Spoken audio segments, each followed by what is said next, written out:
Well, greetings to you. A little bit going back to my old hobby horse again, and do forgive me for that. It's about geopolitical military strategy and ambition. And it's something I know a little bit about. And if you check my CV, you'll find out why. But leaving that aside, all great powers like to play a great game of global chess. And it was ever thus, incidentally. And so I attach no great blame for them to so doing. Some countries are better at it than others.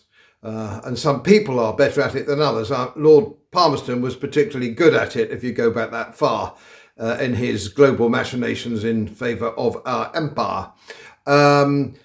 But things have changed now. We're no longer a great power, and nobody has told those in MI6 that we're no longer a great power, so they still like to fiddle about in a dangerous way behind the scenes.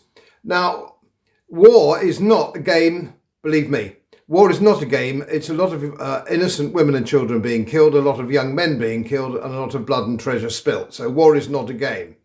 But what you have to do is look at the map. Have a little bit look at the international map. And we know that the Russian Federation has now moved their Oreshnik missiles into Belarus. Now, what you've got to bear in mind is, and I've said this before, these missiles travel at 12,000 miles an hour. You don't need a nuclear warhead. The kinetic energy with a conventional warhead is quite big enough to do massive, massive damage. They've now moved it so that these things can get to as far as London or Paris with one shot in just a matter of minutes. And it's very dangerous. There's nothing we can do about it. There's absolutely, listen in to this. There's nothing we can do. So stop all the saber rattling and strutting and posing in clubs and editorials and all the rest of it that seems to go on these days in the West. Nobody can win this war. The only people likely to win this war are going to be the Russian Federation if we get into a war with them, and we need to keep out of it, and we need to get back to some diplomacy. All right?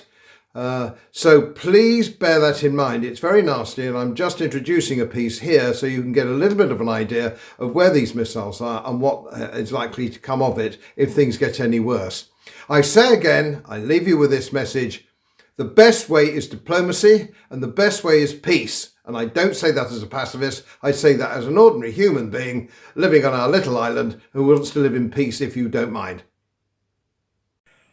As most of you know, my work is very heavily independently research based, and I get my information from all over the world. It would help if you press the subscribe button and the little bell next to it, because the more subscribers I have, the more likely it is that international independent research institutes will share their material with me. It's most helpful, and then of course I automatically share it with you.